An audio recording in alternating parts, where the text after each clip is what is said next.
Bonjour et bienvenue dans Business Models, émission qui vous donne envie d'entreprendre sur Télésud. Alors vous le savez, il n'y a pas de parcours prédestiné pour devenir entrepreneur. On peut être prof de maths et du jour au lendemain lancer son entreprise. On en parle aujourd'hui dans Business Models.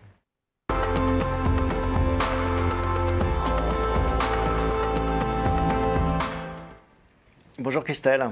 Bonjour. Bienvenue dans Business Models. Je vous taquine un peu sur le côté prof de maths, mais je crois que vous êtes ma première prof qui lance son entreprise. C'est vrai que ce n'est pas un parcours classique d'abandonner finalement une carrière d'enseignant pour se jeter à l'eau. Qu'est-ce qui vous a pris ? Alors en fait, c'est l'inverse qui s'est passé. C'est-à-dire qu'à défaut d'avoir une idée pour être chef d'entreprise, parce que depuis toute petite, je veux être chef d'entreprise, il fallait bien que je poursuive un peu ma vie, ma carrière. Donc du coup, je suis devenue prof par défaut, entre guillemets. J'ai adoré ce que j'ai fait pendant 10 ans. Et en attendant d'avoir l'idée. En attendant d'avoir l'idée et d'avoir la bonne idée qui fait que l'entreprise fonctionnerait. Parce que monter une boîte pour monter une boîte, c'est à la portée de tout le monde, mais il n'y a pas d'intérêt si c'est pour faire faillite en moins de 2 ans. Alors cette idée, c'est EcoClean. En quelques mots, c'est quoi EcoClean ?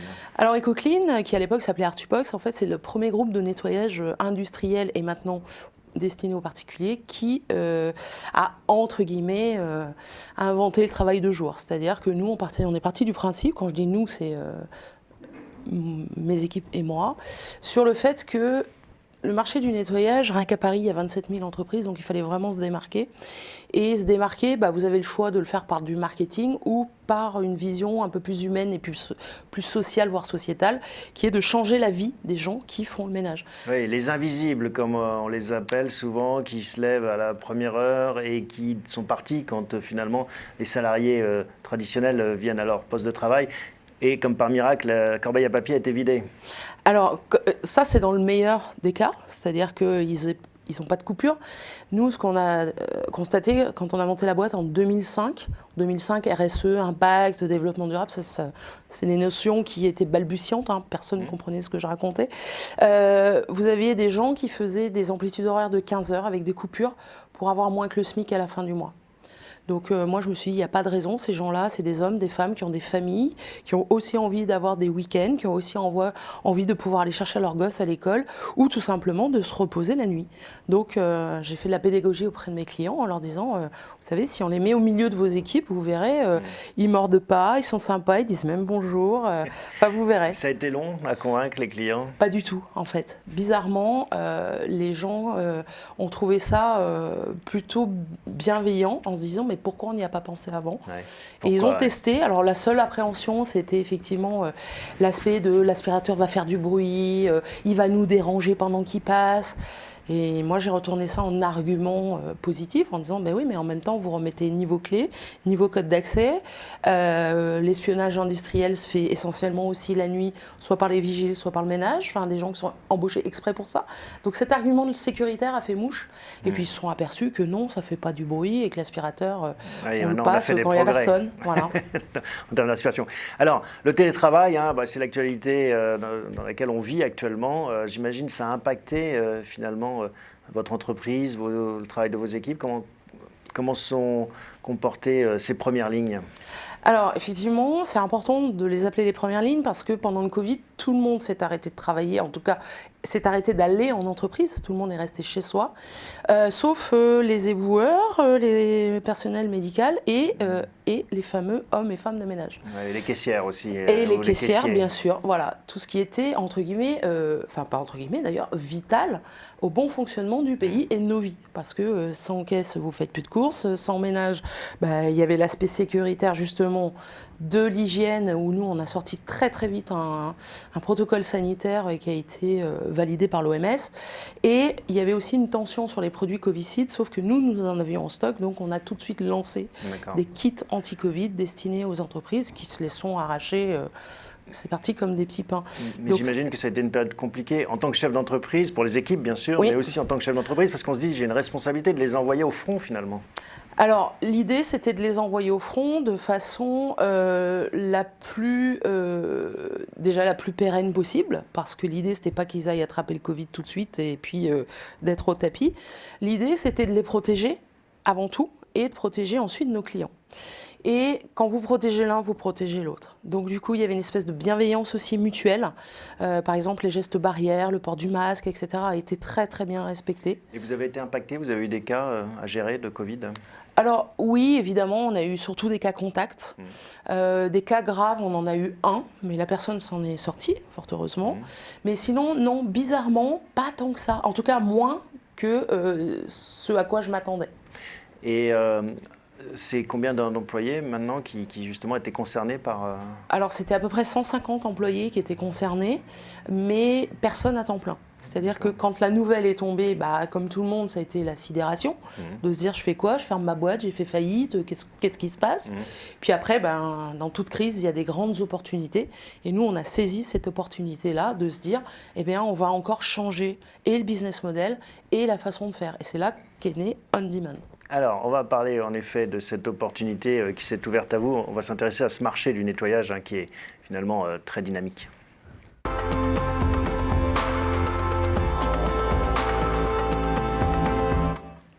C'est vrai que finalement, ça fait partie de notre quotidien, le nettoyage, qu'il soit industriel, qu'il soit ménager. On se dit que voilà, il n'y a plus grand-chose à inventer, mais ce n'est pas le vrai. Finalement, il y a des entrepreneurs comme vous ou d'autres qui se lancent sur ce marché. Qu'est-ce qu'il a d'intéressant, ce marché? Alors, ce marché, déjà, il est intéressant déjà dans sa volumétrie. C'est 9 milliards le marché du nettoyage en France.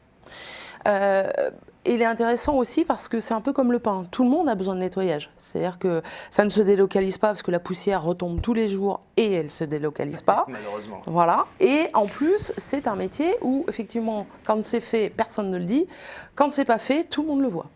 Donc c'est un marché quand même qui est nécessaire, qui est sur, on l'a vu, on l'a dit, de façon stratosphérique. Il y a de la place pour beaucoup d'acteurs. Ouais. D'ailleurs, mais souvent, en effet, c'est un peu comme les restaurants. Chacun ouvre sa petite boutique de nettoyage et se posait pas forcément la question que vous vous êtes posée, c'est comment est-ce qu'on peut innover, comment est-ce qu'on peut renverser la table. Vous l'avez fait dans la partie industrielle et là maintenant, c'est ce que vous proposez donc avec le On Demand. C'est quoi le EcoClean On Demand? Alors, EcoClean On Demand, en fait, c'est qu'on a digitalisé nos services de nettoyage. C'est-à-dire, justement, vous allez sur notre appli et vous commandez un nettoyage aussi facilement qu'un plat cuisiné ou un taxi. C'est-à-dire que en quelques minutes, vous renseignez votre appartement, vous avez votre devis tout de suite. Et à partir du moment où vous le validez, seulement après, vous rentrez vos coordonnées, vos cartes bleues, etc. Et c'est vraiment comme un taxi. Vous cliquez et en quelques minutes, quelqu'un arrive. Donc ça, c'est né de cette crise sanitaire, ça vous a obligé à vous poser ou c'est parce que vous aviez du temps, vous avez réfléchi à ça, vous vous avez dit tiens, comment on se réinvente, comment c'est... Non, alors en fait c'est une idée qu'on avait eue, il faut savoir aussi qu'on est présent déjà en Suède, au Danemark et au Canada. Et au Canada, c'est une pratique qui se fait mais qui n'était pas digitalisée à ce point-là. Et avec mon associé canadien, on s'est dit ce serait bien qu'on le fasse en France, ça. Sauf que pour ça, il faut un gros client qui amène l'attraction. Et ce gros client, en fait, pendant la crise, ce fut Airbnb, qui avait besoin justement d'un protocole sanitaire pour rassurer les gens qui louaient des Airbnb. Donc vous avez décroché ce contrat Airbnb? Alors c'est pas un contrat, c'est un partenariat. D'accord. Effectivement, un partenariat exclusif qui fait que nous sommes l'opérateur de nettoyage de Airbnb. Et ça a bien démarré, ça marche bien? Alors, ça a démarré de façon chaotique parce que nous avions besoin de monter l'appli. Donc, on a mis 4 mois à développer cette appli. Plus après, il fallait faire le POC, le Proof of Concept. Et puis, ça tombait aussi sur une période où il n'y avait pas tant de sacs de location Airbnb, puisque les gens, par définition, ne sortaient pas de chez eux. Mais maintenant qu'on est sorti de sous ça et que tout ressort, oui, ça marche plutôt bien. Je reviens sur ce marché donc colossal, vous le disiez, 9 milliards d'euros rien qu'en France. Qu'est-ce que vous voyez comme innovation, à part les vôtres, émerger? Est-ce que, au-delà du petit entrepreneur qui se dit tiens, je vais monter ma structure, est-ce qu'il y a des approches innovantes qui vous ont marqué? Alors justement, ce qui est génial dans ce marché du nettoyage, c'est que vous n'avez pas besoin de gros capital, vous n'avez pas besoin de grosses connaissances. Donc la personne qui veut créer son propre emploi, ou 3 ou 4, 5, enfin en tout cas qui veut rester une TPE, peut le faire. Et ça c'est accessible à tout le monde. Ça, c'est génial pour ça. Après, il y a des grands groupes et puis il y a des entreprises un peu plus structurées comme la mienne, par exemple, qui sont toujours en recherche d'innovation. Et on peut notamment, en ce moment, noter l'émergence de la robotique, ce qu'on appelle la cobotique. C'est-à-dire que vous avez du nettoyage qui est assisté par l'humain. Avec C'est-à-dire que c'est le robot qui fait et c'est l'humain qui contrôle sa machine. le petit aspirateur qui passe partout, par exemple, c'est quoi? Alors ça, oui, pour les particuliers, mais en général, ça, c'est Epsilon. Ouais. Là, maintenant, on parle vraiment de grosses machines qui peuvent nettoyer 6000 mètres carrés à l'heure. Voilà. Et quasiment toute seule. Ah, toute Pas seule. avec un humain qui supervise, mais... Oui, mais comme un drone. C'est-à-dire que l'humain est dans sa cabine et puis il peut piloter plusieurs machines en Ouais. simultané. Donc ça, la robotique, ça va changer ce métier. Je pense que c'est l'avenir de ce métier parce qu'il n'y a aucune valeur ajoutée à ce qu'une personne marche derrière son autolaveuse. Donc, ou même qu'elle soit assise au volant de son autolaveuse. Donc là, vous êtes dans votre cabine et vous pilotez plusieurs machines en même temps. Bah, c'est l'avenir du nettoyage. Et ça, vous y travaillez déjà?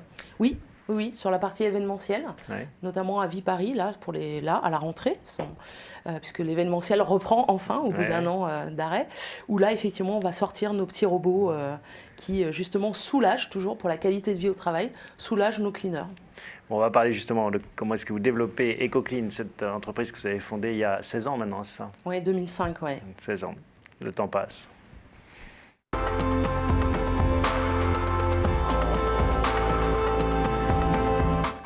Est-ce que c'est cette capacité à investir, à financer des robots, qui va faire la différence entre finalement les nettoyeurs artisanaux et puis les groupes qui vont émerger? Alors, il y a 3 facteurs. Le premier, effectivement, il est financier. Le deuxième, c'est la volonté du chef d'entreprise. Et le troisième, c'est la capacité à se réapprendre et à se réinventer. Parce que la première des réticences, quand bien même vous auriez le cash, les robots, la première des réticences, c'est votre propre personnel. Et effectivement, ça Ils ont ça peur nécessite... de perdre leur job, en fait. C'est Alors- un peu le côté temps moderne. Alors, non. Non, parce qu'en fait, quand on parle de cobotique, c'est vraiment l'humain devient le chef de ses machines.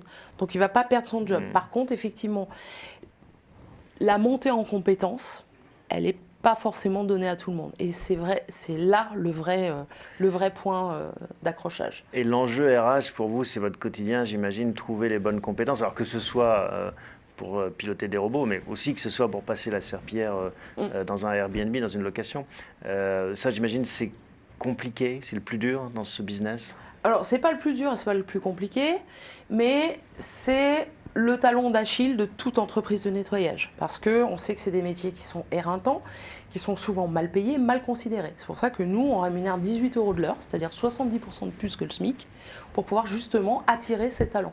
Et 18 € de l'heure, c'est l'employé de nettoyage. Hein. C'est pas le chef des robots, c'est pas un manager, etc. Et donc, comment est-ce que vous arrivez à justifier ces prix qui sont en effet au-delà du prix de marché?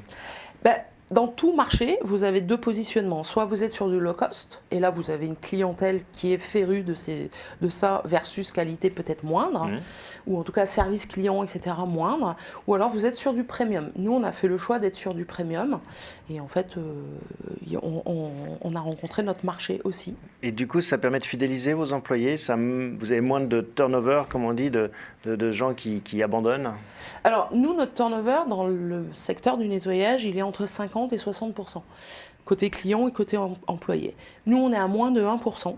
Moins de 1% ouais, côté employé? Côté employé, oui, parce que justement, on fait en sorte de bien les considérer. En fait, le premier des facteurs, c'est le travail de jour. Quand vous avez tous vos week-ends et toutes vos soirées, vous ne voulez plus jamais changer de boîte. Je ne dis pas qu'ils sont plus heureux chez moi, hein. Je dis simplement qu'ils se disent, si je retourne dans une autre boîte, ça va être la misère. C'est mieux qu'ailleurs. C'est mieux qu'ailleurs. Et c'est mieux payé. Et c'est mieux payé, et puis effectivement, c'est avec des produits quand même qui sont écologiques. Donc ça, heureusement, maintenant, quasiment toutes les boîtes de nettoyage utilisent ces produits-là. Mais en 2005, lorsque vous aviez des produits qui, effectivement, abîmaient ni les yeux, ni les mains, ni la peau, et des clients et des cleaners, c'était innovant. Donc vous cochez beaucoup de cases, hein, l'écologie, le social, je pourrais en citer d'autres. Vous vous étonnez pas que finalement tout le monde ne copie pas cette recette qui a l'air de bon sens? Alors, il y a 2 sortes de chefs d'entreprise. Il y a celui qui se dit, je monte ma boîte pour devenir super riche. Et à ce moment-là, il n'y aura aucune dérogation pour dégrader ses marges. Et puis, il y a les chefs d'entreprise comme moi qui se disent, moi, mon but, c'est de changer les lignes. Et c'est de faire en sorte que ces gens-là aient une vie meilleure. Nous, quand on paye 18 € alors qu'on facture 30, on dégrade nos marges. Mais n'empêche que c'est un faux calcul parce qu'en réalité, on arrive à les fidéliser et puis on a de plus en plus de clients qui sont sensibles à ça. Et les clients acceptent de payer. Vous arrivez à les faire suivre et à faire payer finalement vos clients un peu plus cher que des concurrents qui ne seraient que obsédés par les prix? On est quasiment au même prix finalement. Donc ça se joue que sur les marges en fait, c'est que les marges qui encaissent la différence. Exactement, tout à fait. Et Donc, puis après, vous avez celui qui fait du low cost, lui il est obligé de faire une volumétrie de dingue. Et nous, en fait, on est sur une volumétrie, voilà. Et donc, quelle est l'ambition alors pour votre groupe EcoClean? On l'a compris, 2 piliers maintenant, industriel, 150 personnes, et puis EcoClean on Demand, qui va toucher combien de... C'est quoi, c'est des freelances? Comment ça marche? Comme les chauffeurs Uber, finalement, c'est le même... Alors, c'est Uber dans le fonctionnement. Mais c'est Uber version B Corp. On est labellisé B Corp, donc c'est le label de référence. Il faut rappeler ce que c'est un B Corp. Alors B Corp, c'est le label de référence sur l'impact, la RSE et le développement durable, puisque en fait on coche toutes les cases, comme vous l'aviez dit, de l'impact, de la raison d'être, de la cohésion sociale, de la qualité de vie au travail, et par la géolocalisation, on réduit aussi notre empreinte carbone. Donc c'est un peu le même fonctionnement. On peut dire qu'on est le Uber du nettoyage, mais version B Corp. Et ça, pour l'instant, c'est 2500 personnes, mais l'ambition, c'est d'en avoir 20 000 d'ici un an. Donc ça, c'est le vrai relais de croissance de votre entreprise? Oui. En fait, notre entreprise réside sur la qualité des hommes et des femmes que nous embauchons. Et de faire cohabiter ces deux pans, ces deux métiers, un industriel et l'autre plus particulier, c'est possible ou il ne faudrait pas finalement... Alors, ils sont complètement séparés. C'est-à-dire que vous avez, ils sont uniquement, voilà, le seul lien, c'est moi, mais c'est un lien de propriété. En fait, vous avez 2 structures différentes, avec 2 SIRAT différentes et dans 2 bureaux différents. Et une marque commune aussi quand même. La marque est restée commune. Tout à fait, exactement. Mais sinon, ce ne sont pas les mêmes managers, ce ne sont même pas les mêmes locaux. Donc vous, j'imagine, en tant que chef d'entreprise, c'est EcoClean on Demand qui vous accapare le plus de votre énergie en ce moment? Là, oui, forcément, puisqu'on est encore en pleine expansion. Là, on va lancer nos campagnes de pub. Donc effectivement, c'est... Et vous avez trouvé la bonne recette? Vous dites c'est bon, on tient la formule, ou c'est encore work in progress et on doit améliorer finalement quelques petites... Le chef d'entreprise qui vous dira j'ai pu à m'améliorer, il n'est pas bon. Donc oui, on est toujours dans l'amélioration, ne serait-ce que pour écouter les retours de nos cleaners ou de nos clients. Mais actuellement, l'outil est plug and play. Il fonctionne. D'accord. Et donc l'ambition, vous avez dit, on est 2500, c'est de faire donc 20 000, donc x10 presque, un peu moins. C'est ça, c'est x10, ouais, exactement. Pour une prof de maths, il ne faut pas que je dise de bêtises, on va dire x8. Tout à fait. Pas une ancienne prof de maths. Vous pensez que du coup, ça peut complètement, en termes de dynamique business, écraser, c'est pas le beau terme, mais dépasser votre activité historique qui était sur l'industriel? C'est le but. C'est le but, parce que le marché, en fait, c'est pas le même.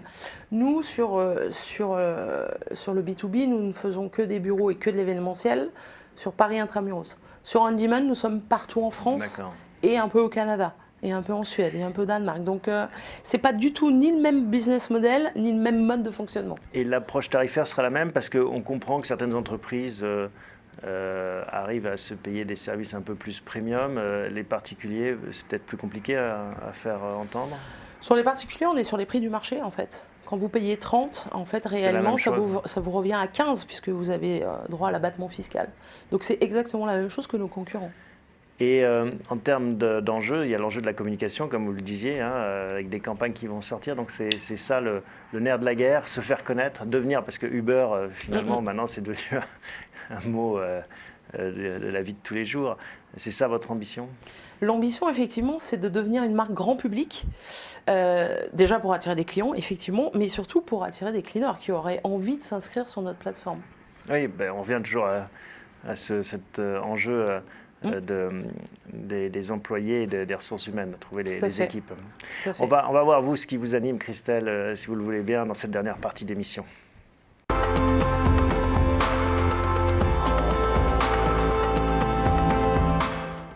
Alors, vous le disiez en introduction, je ne me serais pas lancé dans n'importe quelle entreprise. Il fallait que ça résonne, que ça fasse tilt. Qu'est-ce qui a été ce moment où vous vous êtes dit, vous avez vu la lumière, vous vous êtes dit, tiens, c'est ça qu'il faut que je fasse? En fait, entreprendre, pour moi, c'est d'aller effectivement, si on peut appeler, pas réécrire l'histoire, ni marquer l'histoire, mais simplement apporter sa pierre à l'édifice du changement. Et je trouve que le monde du travail, il a besoin de changement. Il y a plein de métiers où les conditions, c'est la mine, quoi. Enfin, c'est pas possible. Et le nettoyage en faisait partie. Donc là, je me suis dit, voilà, ça conjugue quand même le fait de... Il n'y a pas de gros investissements de départ, en tout cas. Il n'y a pas forcément de formation adéquate, etc. C'est-à-dire que c'est vraiment un métier qui est ouvert à tous. Et ça, c'est plutôt sympa. Mais vous y étiez sensible auparavant, vous êtes tombé dessus un peu par hasard? Non, en fait, l'idée, c'était de trouver... j'avais aucune appétence ni pour le ménage, ni pour n'importe quel autre secteur. Mais l'idée, c'était de se dire, voilà, moi, pendant 2 ans, j'ai étudié le Compass. Et je me suis dit, voilà... Les seules boîtes qui restent encore un peu rentables, c'est les boîtes de gardiennage, les boîtes de nettoyage, qui cumulent aussi le fait qu'il n'y a pas d'apport capitalistique important, ni de brevet, ni de formation. Ça restait ces 2 secteurs-là. Bon, je trouvais qu'il y avait plus de choses à faire dans le nettoyage, que le terrain de jeu était beaucoup plus sympa que le gardiennage. C'était une étude de marché, en fait. C'est ça. Je suis devenue chef d'entreprise par vocation, mais le secteur est arrivé par définition. Et alors, on le rappelait, hein, vous avez un parcours d'enseignant. Comment est-ce que vous êtes formé finalement à ce métier d'entrepreneur? Est-ce que vous avez suivi, comment vous avez appris? Alors, déjà, toute ma famille sont des chefs d'entreprise, donc je les voyais évoluer, j'entendais les conversations, je voyais bien comment on faisait. Après, vous apprenez sur le terrain aussi, j'ai envie de dire. Enfin, moi, j'ai pas fait d'école de commerce, moi, j'ai un parcours universitaire. Non, mais c'est ce que je disais en introduction, il n'y a pas de parcours prédestiné. Non. Finalement, chacun peut créer son chemin. Non, mais les 2 conditions, c'est quand même d'être très endurant, je dirais même marathonien, et très agile dans la résilience. Parce qu'il y a des hauts et des bas. Mais il n'y a que ça, mais tout le temps, mais même 16 ans après, on a des hauts et des bas. Regardez, il y a encore 1 an, c'était une crise sanitaire sans précédent, alors que tout allait bien pour moi. Hein. Et là, tout d'un coup, on se dit... Ouf. Ouais. Et qu'est-ce qui vous anime? Qu'est-ce qui vous fait vous lever le matin avec plaisir, justement, pour continuer à entreprendre? Le matin, quand je me lève, moi, je me dis, je veux être le game changer, en fait. Toujours cette volonté de changer le jeu. De changer le jeu, de briser les codes et d'aller sur des terrains sur lesquels personne n'avait pensé y aller avant. Et vous vous projetez loin dans ce changement et dans cette envie de changer le monde? Ouais, je pense que ce sera à vie. Hein. Jusqu'au bout. Jusqu'au bout, ouais. Et en termes de taille ou d'ambition, vous dites, tiens, je serais contente quand on aura 20 000 en effet collaborateurs sur On Demand ou quand on sera 1000 sur l'autre activité. Enfin, vous fixez des objectifs chiffrés ou pas du tout finalement? C'est au jour le jour. Non, parce qu'en réalité, quand vous faites de l'impact et que vous changez la vie des gens, le succès, il fait boule de neige. C'est-à-dire que plus ils sont heureux, plus ils vont se recommander, plus vous aurez de salariés, puis plus vous aurez de clients, et puis plus vous aurez de nouvelles idées. Donc l'idée, c'est laissons faire le chemin, quoi. C'est en pédalant finalement qu'on fait du chemin. On appelle cette émission Business Models parce qu'on fait référence aux personnes qui peuvent vous inspirer, anonymes ou pas. Et est-ce qu'il y en a?